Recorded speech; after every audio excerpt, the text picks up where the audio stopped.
The Chiefs just got a bunch of positive news after their impressive 37-20 blowout win against the Baltimore Ravens at Arrowhead Stadium. So we've got a ton of takeaways on this Victory Monday. But if you guys are new to this channel, my name is Michael Darcy, and you're watching the KC Sports Report. Do me a big time favor and hit that like button, share this video with your friends, and subscribe for more daily Chiefs coverage.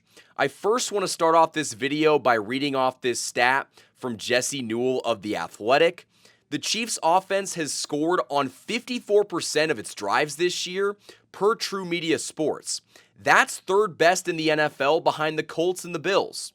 So even though we complained about this offense for the first 3 weeks of the season, they've been getting better, and it led to an explosion in week 4 against a Ravens defense that was going through some pretty substantial injuries. But at the end of the day, the Chiefs offense went out against a banged up, bad Ravens defense and executed. And that's something that they haven't been able to say for 2.5 years. And so I think there's a ton of positive takeaways from the offense in this game, and scoring on 7 of your first 8 offensive drives is a great way to get right on offense.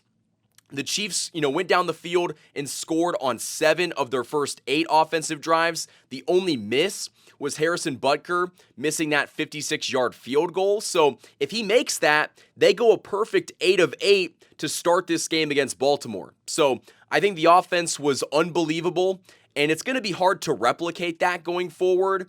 But even if they're able to put up 25, 27 points a game while you're waiting for Rashee Rice to come back, this offense is going to be scary. I think he just adds another element of this offense, and it was very clear that with Xavier Worthy back on the field, Baltimore didn't have any answers, and they were able to do pretty much whatever they wanted. I mean, Worthy was cooking, Chidobe Awuzie, and it just, it looked bad for Baltimore. And part of that is because Xavier Worthy is starting to become a star. And I think, when you add another talent like Rashee Rice, back into the mix, it's going to be scary. But I do want to go ahead and also pull up this tweet from Matt McMullen. You can find him on Twitter at KCChiefs_Matt. Coach Reid was on the sidelines for his 200th regular season game as the Chiefs head coach yesterday. Kansas City is a league best 145-55 in those games, leading the next closest team by 20 wins. We are so fortunate to have Coach Reid in KC. I mean, truer words have never been said. Andy Reid has had 2 Hall of Fame careers, one in Philly, one in Kansas City, and it just so happens that the one in Kansas City has led to 5 Super Bowl appearances and 3 wins. And he coached a hell of a game yesterday. I thought the offensive play calling was so much better. Now, that might have been in large part due to Xavier Worthy being back on the football field, but you can't take away from how good the entire coaching staff was yesterday. And I want to go ahead and read off the highest graded Chiefs players in week 4, because these guys might shock you. The highest graded player, this is a minimum of 20 snaps played. The highest graded player for the Chiefs yesterday was cornerback Noel Williams with a 90.3 grade, followed by Leo Chenal, who had a 90.1. He also had a crazy one-handed interception against Lamar Jackson. Creed Humphrey was the 3rd highest graded player at 83.7, followed by safety Jaden Hicks at 82.5.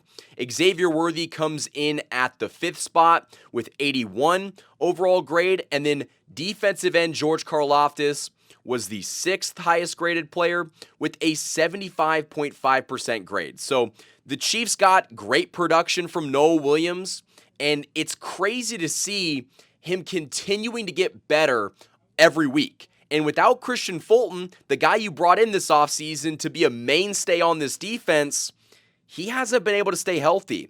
And so the Chiefs have had to rely on guys like Noel Williams and Chris Roland Wallace, and even, Brian Cook and, Chamari Connor to a certain extent. And they have gotten fantastic production out of those guys. And that is basically due to Steve Spagnuolo being a Hall of Fame defensive coordinator, he once again had Lamar Jackson's number. In fact, I want to pull up this tweet. This is coming from Nick Jacobs of 41 is the Mike podcast. He was unbelievable yesterday. Lamar Jackson was pressured on 48.1% of his dropbacks, the highest pressure rate he has faced in a game since week 4 of 2023. Jackson was 4 of 9 for 62 yards and an interception per Next Gen Stats.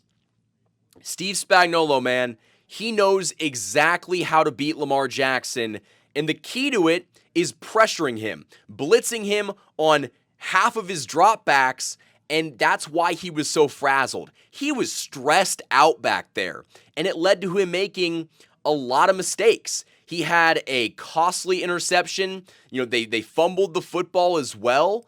And they went for it twice on 4th down. They didn't get it. And on one of them, Lamar Jackson threw like a fade to his receiver. It just didn't go anywhere. And so the Chiefs were able to apply so much pressure by blitzing that even though the front four lacked to get home sometimes, they just made Lamar Jackson's day a living hell. And in fact, kind of going back to, Noah Williams' stats through 3 games, he's got 47 defensive snaps, 40 coverage snaps. He's been targeted 8 times. He's allowed 2 receptions, and that is a 25% completion percentage allowed. 10 yards allowed, 2 pass breakups, a 39.6 passer rating allowed, a 92.3 defensive grade, which is first among cornerbacks, and a 93.7 coverage grade, which is first among cornerbacks. So Noah Williams has been a dog as a rookie. This is also coming from Nick Jacobs. The Chiefs' leaders in pressures against Lamar Jackson yesterday. George Karlaftis had 7 pressures. Nick Bolton had 5. Chris Jones, who flew in from Mississippi, had 4. Charles Omenihu, who had 4. Karlaftis had 4 pressures in under 3 seconds per Next Gen Stats. So even though the front 4 might not have wrapped up Lamar Jackson as much as we would have liked, they were getting to him a lot, and the pressure rate just shows that. So there's a lot of positive takeaways from this defense, from this offense. I mean, that was a dominant win. The Chiefs might have just ended the Ravens' chances of potentially making the postseason, or at least, limiting their odds at, getting a higher seed. They lost to both Buffalo and Kansas City, sprinkle in a loss to Detroit, and the Ravens have some serious questions that they're going to have to answer. And I want to talk about some of that, and we'll do that right after this break.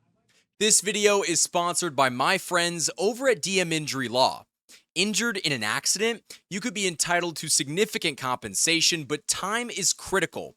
Rely on the experienced personal injury attorneys at DM Law, Kansas City and Missouri's top injury law firm. DM Law is a full-service personal injury practice supported by a large team of investigators, case managers, medical records specialists, and more. And best of all, you don't pay unless they win. DM Law operates on a contingency fee basis, meaning no fees unless they win your case. And they also provide free consultations. So if you've been injured, don't wait. You can contact DM Law today for a free consultation and learn how they can help you pursue the compensation you deserve. Let them handle the fight while you focus on healing. Hurt in a car wreck? Call Mike. Remember, Mike's got this.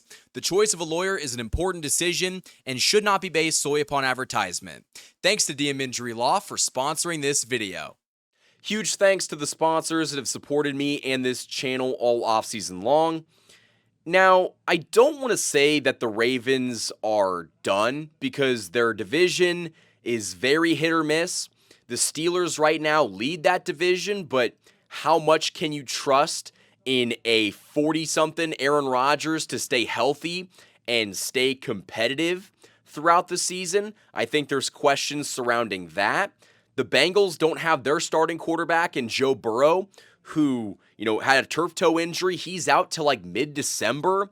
The Browns, they're god-awful on offense. Their defense is good, but they already lost to the Ravens this year. So the Ravens can still win their division, but now there's some serious questions on if they're actually a threat in the AFC in January. And to answer that question, I don't think they are. They're racked with injuries on the offensive side, on the defensive side. Their quarterback has struggled to rise to the occasion in big moments, and it's a big reason why they have lost in so many postseasons. And now you're seeing the coaching staff not really help out, the injuries and the poor quarterback play by not coaching a very good game. John Harbaugh has struggled against Andy Reid, and that's not going to change come playoff time. When you combine all of that with the fact their quarterback poops his pants when he's pressured, it doesn't fare well for the Ravens in the postseason. And so I think the Chiefs might have just killed them yesterday. By that ass whooping that we saw, I think Patrick Mahomes might have just, been the Grim Reaper and taken out the Baltimore Ravens. So I do want to hear from you guys down in the comment section below. What do you think about this, impressive 37-20 win over the Ravens?